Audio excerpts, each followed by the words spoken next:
नमस्कार, स्वागत है आपका संवाद 365 में। आपके साथ मैं हूं दिग्विजय सिंह चौहान। हाजिर हूं उत्तराखंड की खबरों को लेकर। आइए नजर डालते हैं उत्तराखंड में क्या कुछ खास चल रहा है, क्या कुछ उत्तराखंड की खबरें हैं।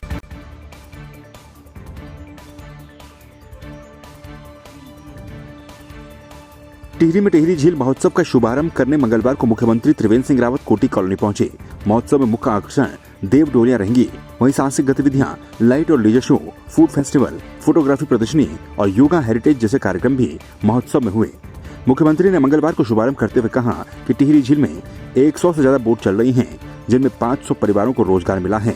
उन्होंने कहा कि जो पर्यटक मसूरी आते हैं वो अब टिहरी बांध की झील तक आएं और 2-4 दिन रुकें। उन्होंने कहा कि कोटी कॉलोनी में एक स्विमिंग पूल और प्रताप नगर में संग्रहालय भी खोला जाएगा। ये परंपरागत रूप से सभी पहाड़ों में लगभग सभी क्षेत्रों में ये मेला परंपरागत रूप से होता रहा है। इसको पुरातन को आधुनिक से जोड़कर इसमें कुछ नए प्रोग्राम यहाँ पर जोड़े गए ताकि ये पर्यटक हमारे बाहर से भी यहाँ पर आए। कोई भी पर्यटन स्थल है वो धीरे धीरे विकसित हो गया। मसूरी आज जहाँ पहुँचा है 200 साल से अधिक हो गया मसूरी, और नैनीताल को 181 साल हो गया। नैनीताल देश की पहली कमिश्नरी है, पहली कमिश्नरी देश में कोई बनी है तो नैनीताल बनी है। वो उसको भी 181 साल आज हो गए हैं। इन 181 सालों में जाकर के और ये कहना चाहिए कि पूर्ण विकसित है। तो ये टिहरी लेक हमारी, इसको तो हम कल्पना जल्दी करते हैं कि काफ़ी कुछ डेवलपमेंट यहाँ पर हुआ है। आज यहाँ पर 500-700 फुटफॉल डेली है। वीकेंड पे यहाँ पर 2500 से 3000 का फुटफॉल यहाँ पर है। तो ये धीरे धीरे बढ़ता जाएगा। और ये जब यहाँ पर हम कुछ अवस्थापना 1200 करोड़ रुपया यहाँ के लिए प्रक्रिया में है, भारत सरकार ने उसमें अपनी सैद्धांतिक सहमति दे दी है। तो जब ये विकसित होगा तो हमें तमाम तरह के जो इन्वेस्टर हैं वो यहाँ पर आएंगे। सर बिलगनर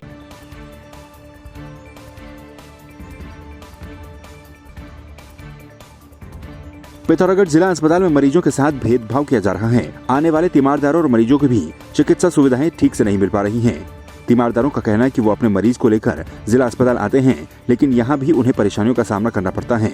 मरीजों को पैथोलॉजी लैब होने के बाद भी प्राइवेट पैथोलॉजी लैब में जाँच करवानी पड़ रही है। कोटगाड़ी मंदिर से आए पाखू पिथौरागढ़, कम से कम 70 किलोमीटर दूर हुआ। यहाँ जांच के लिए मतलब पेशेंट को ले गया साहब में, तो डॉक्टर साहब बोलते बाहर से जांच करा के लाओ। बाहर से जब थायराइड की जांच कराने से तो चलो 2-3 दिन में आएगी। 3-3 हज़ार जाँच है, उसमें 1600-1700 रुपया वो हमें बिल आ रहा है। अंदर जाँच है, पता चला बाद में कि अंदर है, तो डॉक्टर बोला बाहर से कराओ, हमको लैब में जाओ। क्या कह रहे हैं? देखिए, मैं अपने मरीज को लेके आया हूँ। मेरे मरीज का नाम हरीश राम है। उनके जो है पेट में दर्द हो रही है। जो है वो केस है, वो सर्जन का केस है। जब मैंने यहाँ पे पता किया था तो यहाँ के सर्जन साहब हैं, वो यहाँ पे जो है अल्ट्रासाउंड कर रहे हैं। और यहाँ पे रेडियोलॉजिस्ट नहीं है, ना महिला में है और ना यहाँ जिला अस्पताल में है। और आज जो है जो सर्जन साहब हैं वो तो अल्ट्रासाउंड करा रहे हैं। अब जो हमारे मरीज़ हैं वो उन मरीजों को किनको दिखाएं ना। ये हमारा दुर्भाग्य है कि हमारा सीमांत जिला होने के बाद जहाँ पे धरतला मुनस्यारी हमारे पड़ोसी देश नेपाल से लोग यहाँ पे इलाज के लिए आते हैं, पर यहाँ पे जो है हमें भटकना पड़ रहा है जगह जगह। अब मुझे समझ में ये नहीं आ रहा कि मैं किसको दिखाऊं। पहले चक्र में करीब 3500 के आसपास जो है हेल्थ वर्करों को वैक्सीनेशन किया गया था। उनका दूसरा चक्र आज 16 तारीख से शुरू कर दिया गया है ताकि 28 दिन बाद उनका वैक्सीनेशन कंप्लीट किया जा सके। पहले चक्र में अभी फ्रंट लाइन वर्कर का अभी लगातार चल ही रहा है।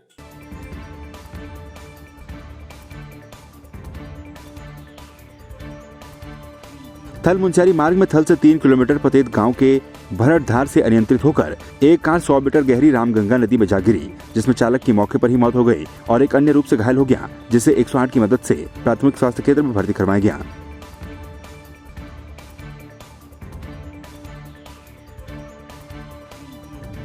पेट्रोल और रसोई के बढ़ते दामों के खिलाफ कांग्रेस मुखर हो गई है। पूर्व विधायक नारायण राम आर्य के नेतृत्व में कांग्रेसी कार्यकर्ताओं ने केंद्र सरकार के खिलाफ जोरदार प्रदर्शन किया और कहा कि लगातार पेट्रोल और रसोई गैस के दामों में बढ़ोतरी हो रही है, जिससे जनता परेशान है। आज गैस की कीमत 100 रुपया बढ़ चुकी है, डीजल 90 रुपया हो गया है और पेट्रोल 100 रुपया हो गया है और खाद्यान्न तेल सरसों का 150 से 160 रुपया बिक रहा है। महंगाई चरम सीमा में है। प्याज के दाम 50-60 रुपये किलो हो गया है और सब्जियां बहुत महंगी हो गई है। और ये कहते थे कि हम 100 दिन में सारी खाद्यान्न सामग्री को सस्ता कर देंगे। ये झूठ बोलने के माहिर हैं।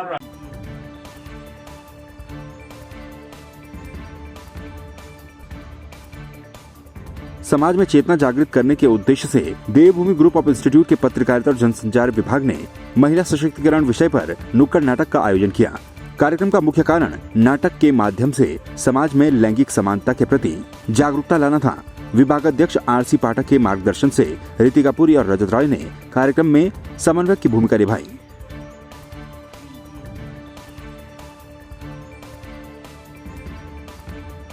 बागेश्वर जिले में बसंत पंचमी का त्योहार धूमधाम से मनाया गया। महिलाओं और बच्चों ने ऋतुराज का पीले वस्त्र पहनकर स्वागत किया। इस मौके पर घर घर में ज्ञान की देवी सरस्वती माता की पूजा अर्चना की गई।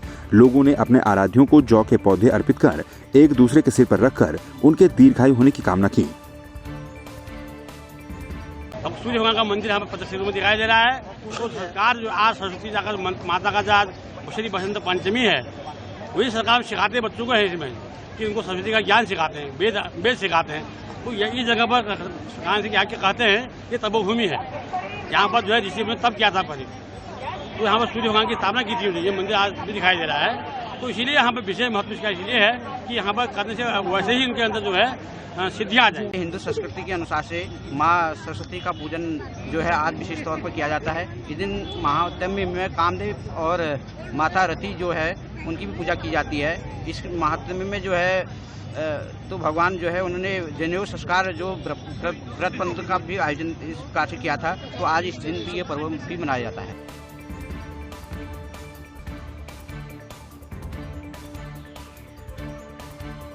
कोविड-19 वैक्सीनेशन के दूसरे डोज को देने का काम बागेश्वर में जिलाधिकारी विनीत कुमार के कुशल नेतृत्व में शुरू हो गया। वैक्सीनेशन के लिए 2 सेशन साइट सीएमओ कार्यालय और जिला चिकित्सालय में बनाए गए हैं। मुख्य चिकित्सा अधिकारी डॉक्टर बीजी जोशी ने भी दूसरी डोज का टीका लगवाया है। हेल्थ वर्करों के द्वारा कोविड-19 की दूसरी डोज का टीका बड़े उत्साह के साथ लगाया जा रहा है। आज मैंने कोविड का सेकेंड डोज का टीका लगाया है।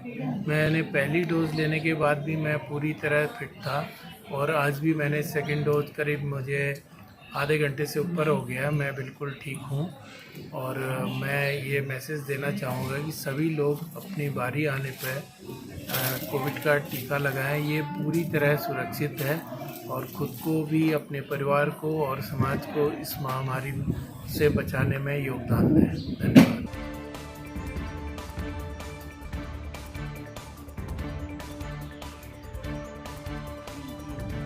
बागेश्वर में आमरण अनशन पर बैठे स्वतंत्रता संग्राम सेनानी के पुत्र के समर्थन में कांग्रेस महामंत्री बालकृष्ण आ गए हैं। बालकृष्ण ने खुद धरना स्थल पर आकर अपनी पार्टी और अपना समर्थन पूर्व सैनिक को दिया। दरअसल काफरीगढ़ तहसील के पालड़ी छीना जैन करास कनगार छीना मार्ग का निर्माण कार्य पूरा करवाने के लिए स्वतंत्रता संग्राम सेनानी स्वर्गीय महेंद्र सिंह करायत के पुत्र सेवानिवृत्त नायब सूबेदार फतेह सिंह करायत ने आमरण अनशन किया है। जिस स्वतंत्रता सेनानी ने हमारे देश को आजाद करने के लिए अपनी कुर्बानी दी, अपनी बलिदान दिया, आज उसका परिवार इतना पीड़ित है कि 15 साल में रोड खुद चुकी है, न उसमें डामरीकरण है, न पूरी तरह से रोड खुदी हुई है। फतेह सिंह जी का पूरा तहे दिल से समर्थन करता हूं। इन्होंने जो जनूनी मांग है अपने क्षेत्र के लिए उठाई है। स्वतंत्रता सेनानी के गांव के लिए बहुत सारी सुविधाएं हैं, लेकिन वहां सारी सुविधाओं से वंचित किया गया है। अगर फतेह सिंह जी को अगर यहां से आमरण अनशन से उठाया जाएगा तो मैं इनके बदले आमरण अनशन में बैठने को बाध्य।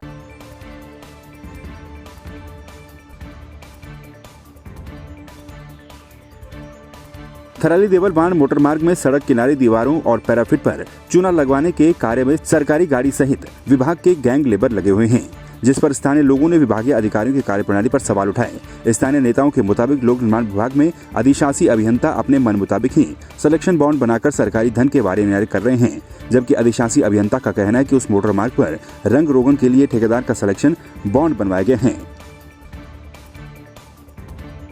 लगाने वाला जो काम आप बता रहे हैं देवाल से वहां तक, ये पूरे विभाग पे ही चूना लग रहा है। ये कोई ऐसा कार्य नहीं हो रहा कि जब से एक्शन साहब यहाँ पर आए हैं तो इन्होंने यहाँ पर पूरी दुकान घोषित कर दी है और जितने भी लोग यहाँ पर ठेकेदार जो भी आ रहे हैं तो ये लाला जी के नाम से मैसूर है। विगत 20 दिनों में इनका 20 या 22 दिन के बाद इनका रिटायरमेंट है और ये पहले भी एससी से फिर एक्शन आए हैं डिमोशन होकर के। तो तमाम भ्रष्टाचार के पूर्व में भी आरोप हैं और वर्तमान में डिवीजन में तो जब से ये यहाँ आए हैं तो उन्होंने एक सूत्री कार्यक्रम कर रखा है इन्होंने कि मुझे लाओ और मुझे दो और काम ले जाओ।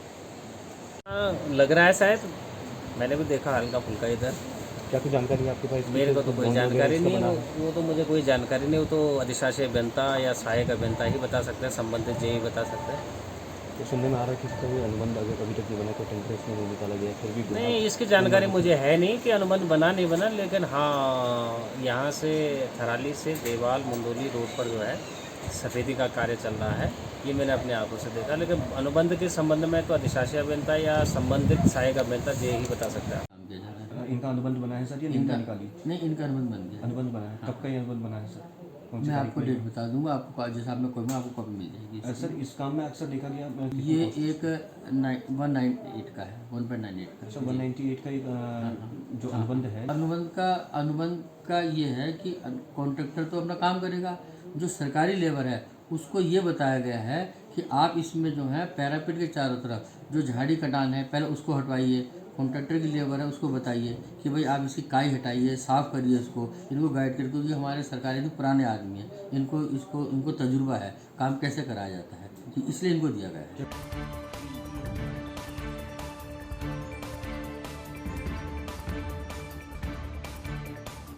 देवप्रयाग में मंगलवार को बसंत पंचमी के मौके पर गंगा घाटों पर श्रद्धालुओं की भारी भीड़ जुटी रही, जहां श्रद्धालुओं ने चमोली आपदा को लेकर प्रार्थनाएं भी की। बसंत पंचमी में अधिकतर पहाड़ वाले और जो स्नान के लिए आते हैं यहाँ पे संगम पे नहाने के लिए बहुत बड़ी मान्यता है कि संगम पे नहाने के लिए जाते हैं, इसलिए भीड़ भी रहती है आज के दिन यहाँ पे।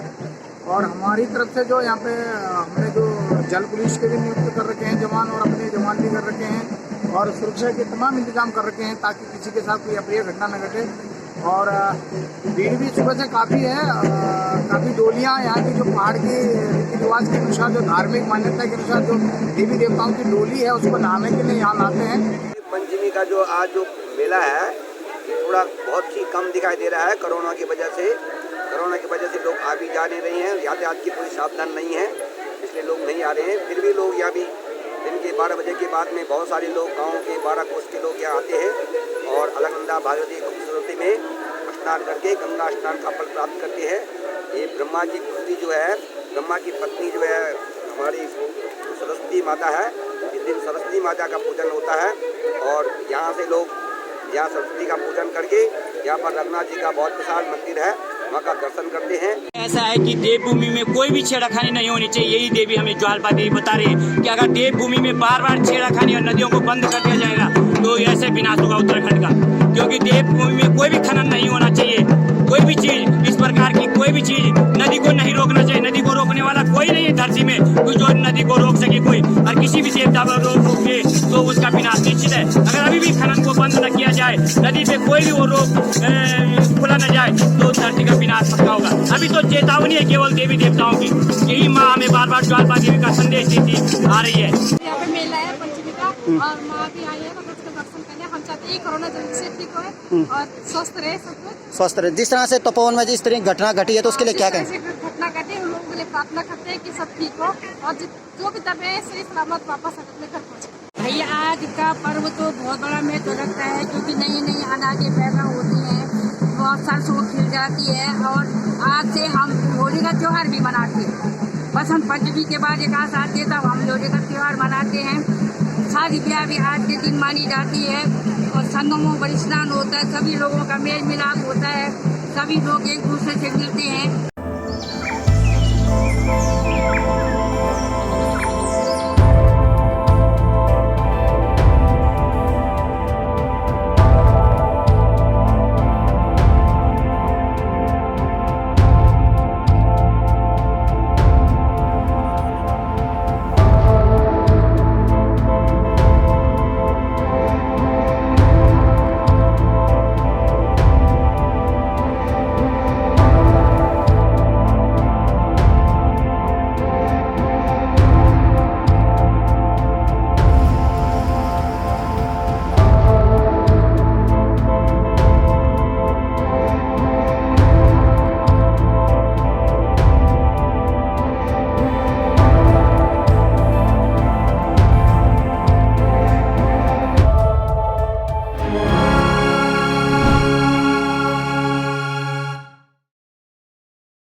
तो आपने देखा उत्तराखंड में क्या कुछ खास चल रहा है, क्या कुछ उत्तराखंड की खबरें रही। एक बार फिर से आपके सामने हाजिर होंगे उत्तराखंड की कुछ और खबरों के साथ। तब तक के लिए आप बने रहिए संवाद 365 के साथ। नमस्कार।